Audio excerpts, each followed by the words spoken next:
ان نہروں کے بننے سے یا بنانے سے بلوچستان کو بھی اثر پڑے گا اس کا؟ جی ان کو بھی نہیں ملے گا اس طریقے سے.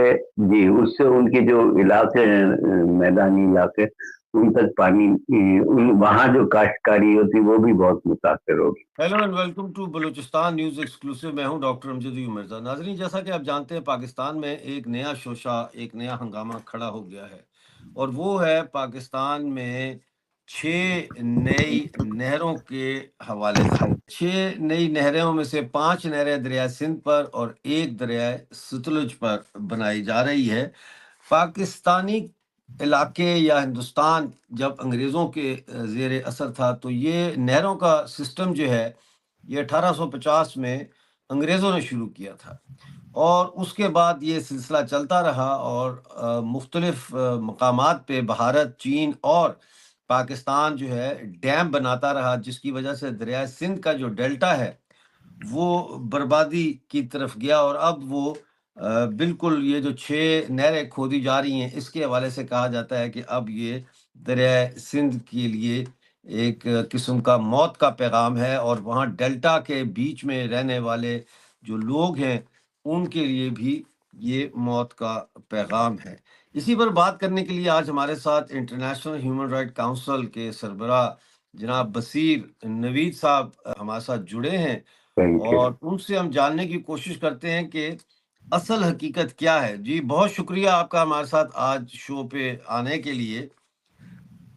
شکریہ ڈاکٹر صاحب، آپ نے یاد کیا اور ہم حاضر ہیں. اس سے پہلے بھی یہ آپ. جی جی. یہ جو گرین پاکستان انیشیٹو ہے $6 ارب کا، جس میں سعودی عرب، یو اے ای اور قطر، بحرین، ان کو پاکستان کہہ رہا ہے کہ آپ سرمایہ کاری کریں کارپوریٹ فارمنگ میں، اور اگلے 3 سے 5 سال میں وہ یہ سرمایہ کاری لانا چاہتے ہیں. اور اس سے وہ کہہ رہے ہیں کہ ہم 15 لاکھ ایکڑ جو زرعی زمین ہے اس کو اس قابل بنائیں گے کہ وہ اناج پیدا کر سکے، جو اس وقت بنجر پڑی ہوئی ہے.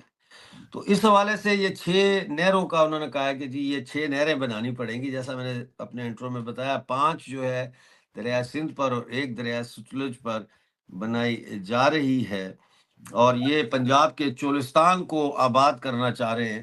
تو یہ اس کے اوپر تھوڑا سا ہمارے درشکوں کو آپ تھوڑا سا بتائیں کہ یہ کیا ہے سلسلہ. جی یہ جو ان کا گورنمنٹ آف پاکستان نے شروع کیا ہے SIFC، یہ دراصل جو ہے یہ ملٹری کا پروجیکٹ ہے، اور اس کی وجہ سے جو ہے یہ زمینیں بھی لے رہے ہیں، دریا کا پانی بھی چوری کر رہے ہیں، اور اس میں جو ہے یہ ایک ریگستان میں آباد کرنا چاہتے ہیں جو چولستان ہے. یہی سلسلہ انڈیا تک جاتا ہے چولستان کا، اور اس میں بھی انڈیا نے بہت پہلے جو ہے وہ کوشش کی تھی کہ سب وہاں پہ پانی پہنچائیں اور اس کو آباد کریں، لیکن وہ آباد نہیں ہو سکا کیونکہ ریگستان میں ریت ہوتی ہے تو ریت تو سب کچھ جذب کر لیتی ہے، اور اس کی وجہ سے پانی وہاں نہیں چلتا. تو جو ان کا پروجیکٹ تھا انڈیا کا وہ ہارڈلی 15% کام کر سکا، باقی انہوں نے اربوں ڈالر خرچ کر دیے وہ پروجیکٹ چلانے.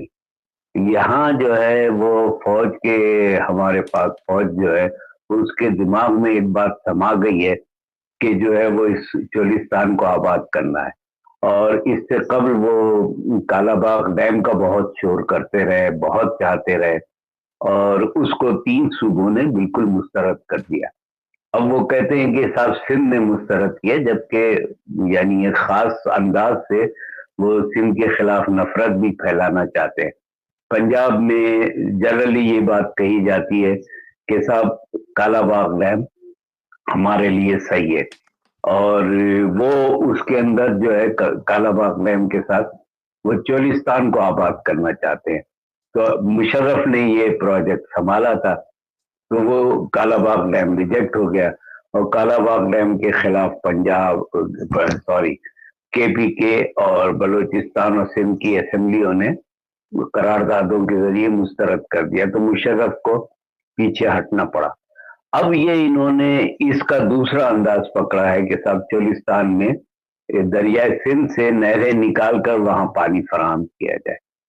तो वो पानी अगर वो चाहें तो भले वो पानी फराहम करें, लेकिन चोलिस्तान आबाद नहीं हो सकता, ऐसा रेतीला इलाका है।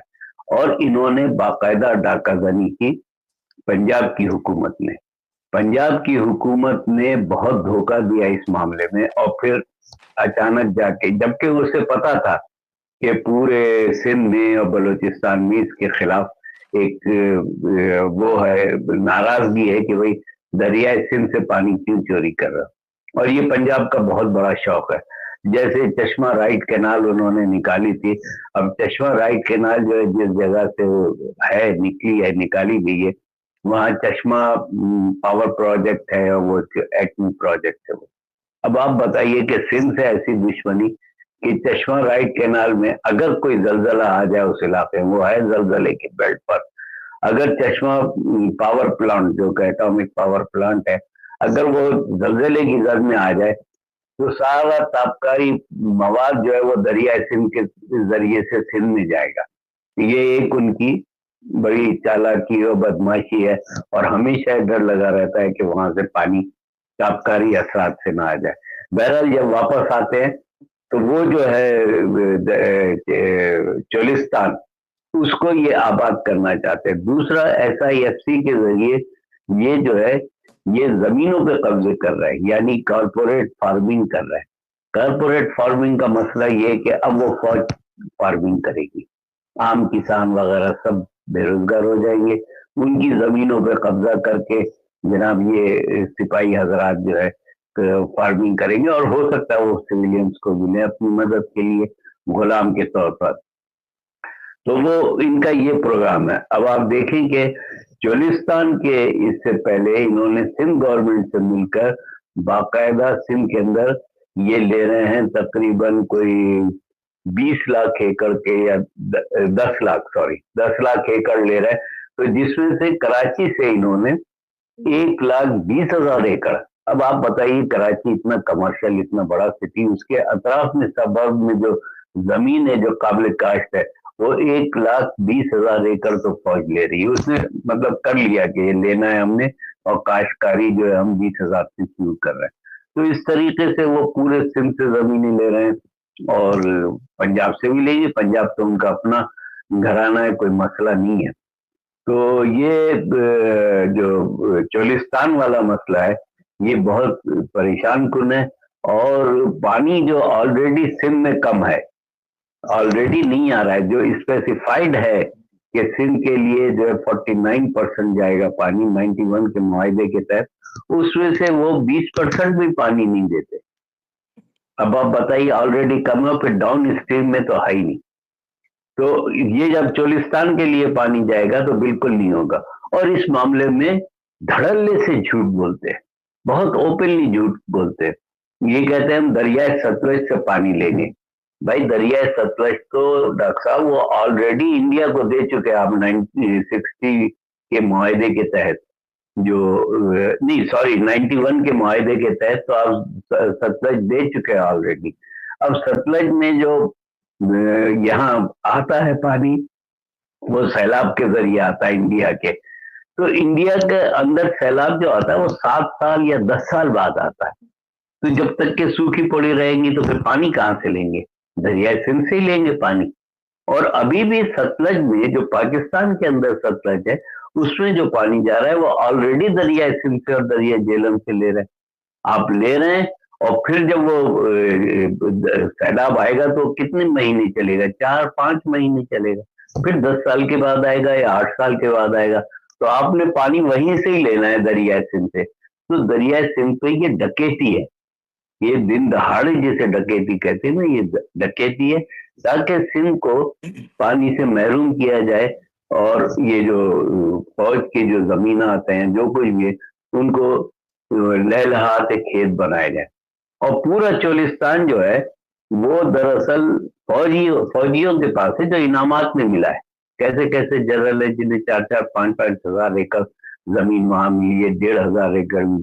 वो जनरल शोएब जो तजियादार था, जो आता था, उसकी खुद उसने कबूल किया 1,500 एकड़ है मेरी। तो आप बताइए कि ये सारा कुछ फौजियों के लिए किया जा रहा है और सिंध को इससे बाकायदा महरूम किया जा रहा है।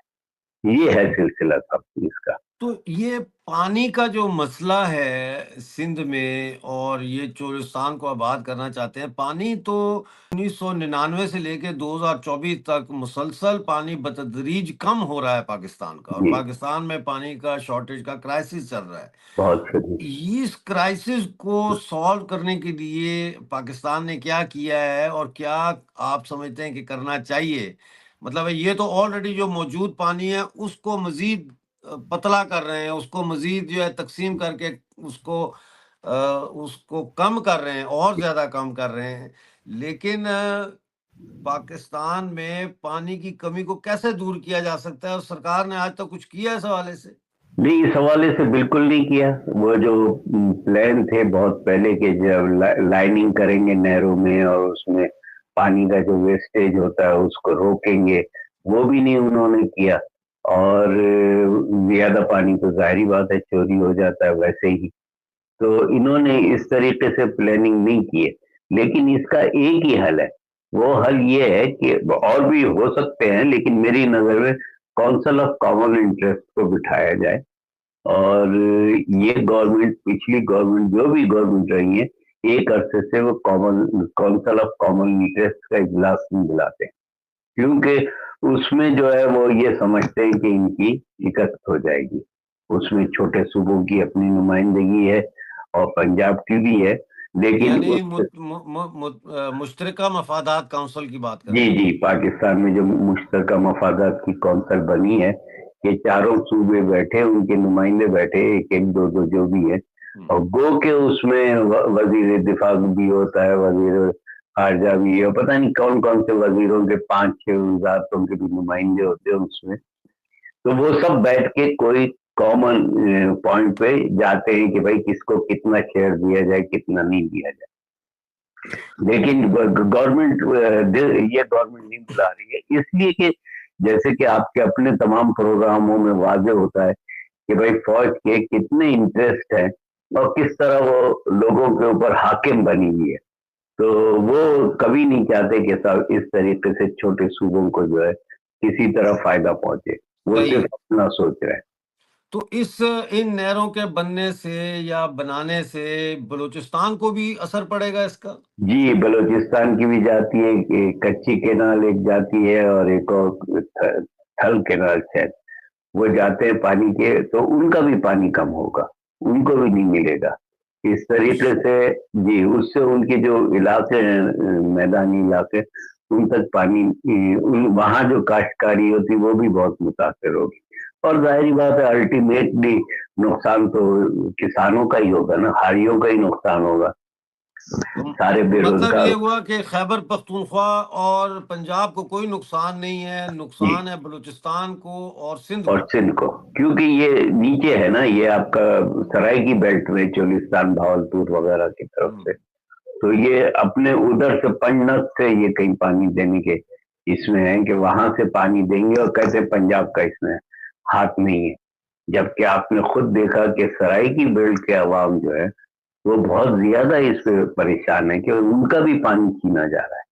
और उनको, और जो अगर आप चोलिस्तान उनकी जमीन पे बनाया, तो वो कहते हैं कि यहाँ के लोगों को जमीनें नहीं दे रहे हैं, वो गैर मुकामी लोगों को दे रहे हैं, यानी उनका भी हक उन्होंने ले लिया। और सिंध का तो सबको पता है कि क्या है। और सिंध में चूंकि पानी ऊपर से आ नहीं रहा है और ये छोड़ भी नहीं रहे पानी, उसके बाद आप सत्तर या दुद्दू बैराज के आगे से देखें तो आपको रेत के टीले दरिया में मिलेंगे। और अगर कभी, यानी इतने टीले के जैसे कोई पतली नाली बहती है पानी की, इस टाइप की छोटी सी नहरें भी, नहर टाइप का भी नहीं है दरिया से। तो उसमें उन रेत के टीलों में पानी आगे नहीं जा रहा है। पानी जब आगे नहीं जा रहा है और डाउन स्ट्रीम में नहीं जा रहा है, तो वो तो फिर जमीनों को खा जाता है। तो इस वक्त सिंध की, यानी जो समंदर के करीब या कोटरी के बाद की जमीन है, वो 4.4 मिलियन जमीनों को समंदर ऑलरेडी खा चुका है। 4.4 मिलियन यानी 44 लाख एकड़ जमीन समंदर खा चुका है, और ये कहते हैं समंदर में पानी जाए। और इतना यानी माहिरीन है और झूठ बोलते हैं कि साहब समंदर में पानी आप ज़ाय कर रहे हैं, जबकि समंदर में जो फ्लो होता है वो इतना तेज होता है कि जब दरिया में इतना तेज होता है कि तुगलियानी भी आए समंदर में तो वो उसको भी ढकेलती थी पानी दरिया का। और फिर वहां के इलाकों में काश्तकारी होती है। और एक जमाना था कि जब जिन्ना साहब की भी जमीन कीचड़ में होती थी और आगा खान की भी, इनके घर वगैरह थे, वहां पोर्ट बना हुआ था। वहां से बॉम्बे को ये सारे फ्रूट और दूसरी चीजें जो अनाज वगैरह थे सब, हत्ता की लकड़ियां वगैरह भी, ये सब कीझर से जाती थी। ये टट्टा के पास का इलाका है, तो वह पोर्ट बना हुआ था, वहां से जाती थी। इतना चौड़ा, इतना बड़ा दरिया था, उसकी वजह से एक्सपोर्ट भी बहुत होती थी। अब जो है वो ये सब सूख गए बिल्कुल। और फिर सिंध से दुश्मनी अब इन्होंने चोलिस्तान के पानी की है, ये इनका तरीक़ेकार है। और फिर झूठ बोलते रहे कि साहब हम नहीं सिंध का पानी ले रहे हैं ये, और जाकर उन्होंने वो नहरें नहीं बनाएंगे ये नहीं। फिर मरियम नवाज साहिबा ने जाके वहां पे इफ्तिताह भी कर दिया, और फिर वहां पे काम पानी नहीं लेंगे। फिर उसके बाद ये एक सिंध के नेशनलिस्ट लीडर हैं जैन शाह, ये सिंध यूनाइटेड पार्टी जो सिंध की बेस पर है बनी हुई, उसके वो लीडर, वो खुद गए वहां। जाके उन्होंने सबसे पहले देखा कि ये तो सब कुछ तामीर हो रहा है, वो एक बड़ी नहर वहां तामीर हो रही। उन्होंने आके शोर मचाया, तो फिर ये उभार बाहर आया कि साहब ये तो सिंध का पानी इन्होंने चोरी ऑलरेडी कर लिया है। तो उनकी वजह से फिर ये सारा एक शोर गोगा हुआ कि भाई सिंध में तो बहुत तबाही है। तो वाकई में ये पानी की इस तरह झूठ बोल बोल कर चोरी कर रहे हैं, जिसके आप देखें कि सक्खर बैराज से पानी आगे नहीं जा पा रहा है। सक्खर बैराज जहाँ बहुत जोर शोर से दरिया आता है, जिसकी आवाज है सक्खर बैराज पे जो थी, वो 2-2, 3-3 मील तक के जाती थी दरिया की आवाज, इतना टकराता था पानी। आज वहां सिर्फ रेत है, कश्ती भी नहीं चलती साहब, और वो हारी बेचारे जाल पकड़ के मछली पकड़ने की कोशिश कर, मछली वहां दस्तियाब नहीं है बिल्कुल। एक जमाना था कि भाई इसका हल क्या है? क्या आप समझते हैं कि बलूचिस्तान और सिंध के लोगों को मिलकर कोई लाएअमल बनाना पड़ेगा इसके खिलाफ, इसको रोकने के लिए? बिल्कुल बिल्कुल, और तीनों सूबों को, इसलिए कि ये जो फौज और पंजाब का जो एक अनहोली अलायंस है, अंडरस्टैंडिंग वाला, कि एक्सप्लॉयटेशन करनी है और दूसरों के हुकूक छीनने हैं, उसमें तो इन तीनों सूबों को करना पड़ेगा। और ये इत्तेहाद बढ़ता जा रहा है, ये नहीं कि कम हो रहा है। हर एक पैमाने पे अंदर अंदर लड़ाइयां चल रही हैं। जैसे बलूचिस्तान का है, वो तो बहुत ही वाजे होकर आ गया। जब आप सोचें कि औरतें खुद घरों से बाहर आ जाए तो क्या लेवल होगा जुल्म का। और वही है कि आप बलूचिस्तान में देखें, औरतों के जुलूस जो निकलते वो हैरान करूं, इतनी बड़ी मोबिलाइजेशन। और सिंध में भी पानी के खिलाफ जब सिंधियानी तहरीक और दूसरों ने शुरू किया, तो उसमें भी औरतों की बहुत बड़ी तादाद निकल कर आई। इसी तरह वजीरिस्तान में या वो वाले बेल्ट में देखें केपी के, कि वहां पे फौज जाके लोगों को जुल्म करती थी, घरों पे कब्जे कर लेती थी, लड़कियां उठा लेती थी। वहां जुल्म का लेवल ये था कि अगर लोगों ने अपने सहन में भुट्टे मकई के दरख्त लगाए हुए हैं तो वो भी काट काट डाले थे उन्होंने, कि तुम यहाँ जो दहशत गर्दों को पनाह देते। तो वहां फिर औरतें इस जुल्म से तंग आके वहां निकली बाहर, तो तभी ये मंजूर पश्तीन वगैरह का पूरा सिलसिला शुरू हुआ। तो आप जुल्म की लेवल देखें कि जहाँ घरों में बैठी रोटियां पकाने वाली औरतें जब बाहर निकल आए, तो आप फिर उस लेवल को देख सकते हैं कि कितना है। अब इसके दरमियान कोई अलायंस होने की बात या अंडरस्टैंडिंग की बात के लड़ना है, वो अभी डेवलप होना बाकी है, या अगर डेवलप हो रहा है तो बहुत लोअर लेवल पर है। लेकिन सब रियलाइज कर रहा है, सारे लोग, खास तौर से बलूचिस्तान की मूवमेंट से सब रियलाइज कर रहे हैं कि यही एक वाहिद रास्ता है कि लोग पुरअमन तरीके से अपनी स्ट्रगल करें, और निकल के आ रही है। यही एक अच्छा, दिक्कत है जो जी। आपने मुजाहरों का जिक्र किया, बलूचिस्तान में ख्वातीन की पार्टिसिपेशन का जिक्र किया, जाहिर है इस वक्त आज पेशी भी थी बहरन की मारंग जी। मारंग बलोच की, और वो अदालत ने फैसला महफूज कर लिया है। अख्तर मेंगल साहब बैठे हुए हैं लकपास में, मस्तूंग में, और BLA BLF ये सारी तंजीमें अपने अपने तय लड़ रही हैं पाकिस्तान आर्मी से। क्या आप समझते हैं कि बलूचिस्तान पाकिस्तान के हाथ से निकल चुका है? ये तो बिल्कुल मतलब किसी किस्म का कंट्रोल नहीं है ना। और फिर क्या होता हाथ में रहने का, जब कंट्रोल ही नहीं है, जब आपने एक एक किलोमीटर पे दो दो चेक पोस्ट लगा रखे, और फिर बलोच लोगों से पूछा जाता है कहाँ जा रहे हो। फौजी तुम दूसरे इलाकों से आए हो, तुम्हें क्या मालूम कहाँ जा रहा है। कोई रह रहा है, उसका अपना इलाका है, उसको उससे पूछते। तो लेकिन इसके बावजूद जो दहशतगर्द इनके हैं बनाए हुए, जैसे शफीक मेंगल और दूसरे, ये जो क्या मजहबी किस्म के दहशतगर्द है, ये सब तो आजादाना असला लेके घूमते हैं। और उनको तालिबान कोई नहीं वाले पूछता। कोई नहीं पूछता है, बल्कि उनको फैसिलिटेट किया जाता है कि एक तरफ मुंह मोड़ के खड़े हो जाते हैं, जाना है तो जाओ। तो लेकिन आम बलोची को तो इस तरीके से पूछते हैं। अब जनाब, अब वो पोजीशन आ गई है कि अब उनकी मुसलमानी को चैलेंज किया जाता है। जिस तरीके से बांग्लादेश में किया गया था इनकी मुसलमानी को चैलेंज, इसी तरीके से अब यहाँ किया जाता है। उनसे पूछते हैं तो मुसलमान तुम कहाँ के, क्योंकि उनके दिमाग में डाल दिया गया कि यहाँ इंडियन लड़ रहा है, तो समझते हैं हिंदू आके लड़ रहा है। यानी ये इस लेवल का है जो बात मीडिया में आती नहीं है कि लोगों से। और बाकायदा फिर वो भी होता है मुजाहरा के किस तरह मुसलमानी चेक की जाती, कपड़े उतार के देखकर। तो वो पूरा ये वही वही लेवल है, और इनके कंट्रोल में बिल्कुल नहीं है। तो कोई आप कहे समझते हैं कंट्रोल। कि बलूचिस्तान कब तक आजाद मुल्क बन सकता है आपके ख्याल में, जिस ये तो हालात जो हालात देख रहे हैं आप उसकी जी, रोशनी में? इस तरीके से अभी कोई इतनी जल्दी नहीं है, लेकिन स्ट्रगल इस लेवल पे पहुंच गई है कि वो कोई भी तब्दीली ला सकती है, ये तो है। लेकिन हम प्रिडिक्ट नहीं कर सकते कि जी 6 महीने बाद होगा, 5 साल बाद होगा, ये नहीं ये कभी भी फट के निकल सकता है। ये एक स्पॉन्टेनियस एक्शन होगा।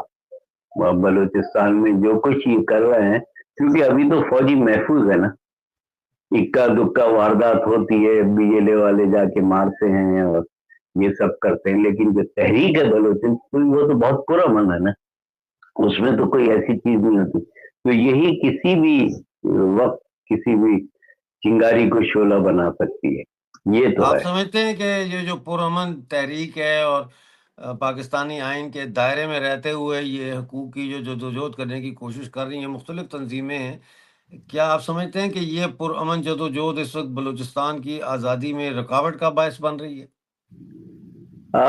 ये तो मैं नहीं कह सकता, लेकिन वजूहात जितनी भी हैं, आप उस लिहाज से देखें तो बिल्कुल ऐसी ही बात है। इसलिए कि आप देखें लोग अगर कोई पहाड़ों पे चढ़ गया है और वहां जाके मार रहा है, तो भाई आपने तो शुरू किया ना मारना, वो क्यों पहाड़ों पर गए। जब आप उनके घरों में जाएंगे, उनको कत्ल करेंगे, बच्चों को उठा के ले जाएंगे, औरतों को ले जाएंगे, तो फिर मर्दों के पास रहेगा क्या। मिसाल के तौर से आप मुझे किसी शहर में बाजार में जोर से थप्पड़ मारे, मेरी बेइज्जती करे, तो मेरे अंदर की फीलिंग क्या होगी कि एक दिन मैंने आपसे बदला लेना है, यही होगी ना फीलिंग। मैं सोचूंगा किस तरह करूं, कितना भी कमजोर हूं, मैं 2-4 लोगों को जमा करूंगा और कहूंगा इसने मेरे साथ बदतमीजी की, फलाना किए, मैं तो बदला लूंगा ना। तो वो लोग क्या करेंगे, आप कब से कर रहे हैं ये 1948 से कर रहे हैं। तो हमारी फौज और हमारी हुकूमतें 1948 से कर रही हैं यही हरकत, जब जिन्ना साहब ने उस पर कब्जा किया था, तो उस वक्त से ही ये हो रहा है। आपने तो खुद देखा कि 47 में जब ये कश्मीर में घुसे हैं, तो उसके बाद इन्होंने कश्मीर में जाके, जब तक कि वो फौज इंडियन फौजें नहीं आई, इन्होंने जो है श्रीनगर और दूसरे इलाकों में किस तरीके से घरों में घुस घुस के मारा है, औरतों के साथ बदतमीजियां की है, रेप किए जाकर। उस वक्त 47 की बात है, जब 23-24 दिन हुए थे, महीना 1.5 महीना हुआ था पाकिस्तान को आजाद हुए, उस वक्त इनकी ये आलम थी। अब तो बिल्कुल ही चेयर है, खास तौर से बांग्लादेश के बाद। तो ये चाहते हैं कि वो बांग्लादेश की जो इनके साथ हजीमत हुई है उसका बदला लें, तो बदला लेने का ये तरीका है। तो लोग क्या करेंगे? अब हम मजम्मत नहीं कर सकते कि जो पहाड़ों पे चढ़े हुए हैं या मार रहे हैं। हाँ, हम ये कह सकते हैं कि भाई ये पंजाबियों को ना मारो, मजदूरों को ना मारो, सुन्नी मजदूरों को ना मारो, ये हम कह सकते हैं और हम उसके खिलाफ बात भी कर सकते हैं। लेकिन हम जो लोग पहाड़ों पे चढ़े हुए हैं उनकी कैसे हम उनको बुरा कहेंगे? वो तो कहेंगे भाई आप रोके जाके फौज को, आप मना करें उनको, हुकूमत को मना करें कि क्यों हमें ये करती है, आप में इतनी तो हिम्मत नहीं है और आप हमें नसीहत जी जी करने आ रहे हैं। तो बिल्कुल ये बिल्कुल। यही चलता है। तो सही है, मेरा ख्याल है कि बहुत सारे हमने चीजें आज कवर की हैं लेकिन और इसमें आपका एक बात है, जी जी एक बात ये नजर आती है कि ये जो अपहीवल्स चल रहे हैं, इससे इनको खुद यकीन हो गया है, पंजाब को भी और फौज को भी यकीन हो गया कि ये 3 चीजें अलहदा होने जा रही हैं कि गेम पाकिस्तान ओवर, एक सूब गेम है, ओवर। गेम इज ओवर, अभी या बाद में, कुछ अर्से बाद। लेकिन इसीलिए इन्होंने ये मादनियात जो है बेचना शुरू कर दी। इतनी यानी जिस तरह आपने भी अपने प्रोग्राम में बात की है कि ये इनका ये आलम है कि ये अपने हर चीज को जो है बेच रहे हैं, चाहे वो पीआई हो चाहे मादनियात हो, बेच रहे हैं, बेच के पैसा बना रहे हैं और गुलामी का एक रास्ता पकड़ रहे हैं और उसके बाद भाग जाएंगे। इन्हें पता है कि एक दिन हमने भागना है, ये हमारे काबू में नहीं आएंगे। और दूसरी बात ये है कि जहां तक बलूचिस्तान की आपने बात की है, तो बलूचिस्तान के लिहाज से तो ये लग रहा है कि ये कुछ शायद जल्दी में हो, लेकिन क्योंकि ईरान सर पे बैठा हुआ है तो जरा वो लगता है मुश्किल, थोड़ा हम्म। टाइम लगता है जब तक कि इनकी कोई अलाइंसेस ना हो वहां पर जाकर। लेकिन एक बात है कि अब जैसे हम आप और दूसरे बहुत सारे दोस्त हैं, उनको ये बात कहनी चाहिए कि भाई बलूचिस्तान एक ऑक्युपाइड लैंड है और इसको ऑक्युपाइड लैंड तस्लीम किया जाए इंटरनेशनल लेवल पे। जब आप ऑक्युपाइड लैंड तस्लीम करेंगे तो बलूचिस्तान की आबादी प्रिजनर्स ऑफ वॉर कह रहेगी और उसके बहुत सारे राइट हैं। तो यूएन को भी और इंटरनेशनल कम्युनिटी को भी चाहिए कि भाई तमाम एविडेंसेस तो मौजूद हैं कि इट्स एन ऑक्युपाइड लैंड, तो आप उसे तस्लीम क्यों नहीं करते? उनके राइट्स को तस्लीम करें। फिर आप जब उनके राइट्स को तस्लीम करेंगे तो आप ये रिकॉर्डिक और ये दूसरे जो प्रोजेक्ट हैं ये नहीं बेच सकेंगे किसी को, उस वक्त तक के नहीं बेचेंगे। और फिर जब आप ऑक्युपाइड लैंड तस्लीम करेंगे तो फिर जो कुछ भी स्ट्रगल हो रही है, चाहे मिलिटेंसी की हो चाहे पीसफुल हो, उसको वर्ल्ड ओवर तस्लीम करना पड़ेगा। तो उसी वही रास्ता है कि हमें इसको दुनिया भर से रिकॉग्नाइज कराना पड़ेगा कि this is an occupied land. और क्या सबूत हो सकते हैं सर जब आपने फौजें ही भेजी? दूसरी बात ये कि जिनेवा कन्वेंशन और रेड क्रॉस कन्वेंशन, ये सारे जो कुछ भी है, इनको देखें तो इसमें एक लफ्ज अलग लिखा हुआ है, एक चिट है कि जहां कंटिन्यूअस मिलिट्री ऑपरेशन हो रहा है वो भी ऑक्युपाइड लैंड है। वो भी ऑक्युपाइड लैंड है। तो अब मुसलसिल यहाँ तो सन 52 से मिलिट्री वो चल रहा है और खास तौर से अयूब खान के दौर से तो मिलिट्री ऑपरेशंस तो चल रहे हैं। कब इसमें वक्फा आया? चाहे भुट्टो का दौर हो चाहे मुशर्रफ का दौर हो, कब है जिसमें ये जो है ऑक्युपाइड लैंड नहीं रहा? मिलिट्री ऑपरेशन होता है और मिलिट्री ऑपरेशन का मतलब ही है कि भाई आपने उस आबादी पे कब्जा किया और अपनी फौजें भेजी है। आप भले असेंबलियां लगा लें, भले कुछ कर लें और कह दें जी नहीं हमने तो इनको सिविल राइट्स दिए हुए। तो ये है सिलसिला कि ऑक्युपाइड लैंड होनी चाहिए। जी बिल्कुल, बहुत हाँ, जबरदस्त आपने बातें की और बहुत जबरदस्त शुक्रिया, इंसाइट्स आपने दी हैं शुक्रिया। आज हमारे प्रोग्राम में। और आपके वक्त का बहुत शुक्रिया, नहीं, आपके शो पे आने का बहुत शुक्रिया। Thank you sir. और आपसे दोबारा जरूर मिलेंगे। इंशाल्लाह। जी जी, थैंक यू डॉक्टर साहब, बहुत बहुत शुक्रिया। You welcome. तो नाजरीन, ये था हमारा आज का इनसाइट्स का शो और इसमें हमने कोशिश की है कि तमाम चीज़ों को कवर करें। پانی کے حوالے سے، اور وہ پانی کے حوالے سے ظاہر ہے جب بات چلتی ہے تو پھر وہ پنجاب اور فوج کے جو قبضہ گیری ہے وہ اس پر جا کر ختم ہوتی ہے۔ اور بلوچستان کے حوالے سے بھی جو بصیر نوید صاحب ہیں، international human right council Hong Kong میں یہ ہے تنظیم، اس کے سربراہ ہیں، انہوں نے جو باتیں کی ہیں یہ میرا خیال ہے ہم سب کی آنکھیں کھول دینے کے لیے کافی ہیں۔ بہرحال دیکھتے رہیے بلوچستان نیوز ایکسکلوسیو، ملتے ہیں اگلے پروگرام میں، اس وقت تک کے لیے اپنا بہت سارا خیال رکھیے۔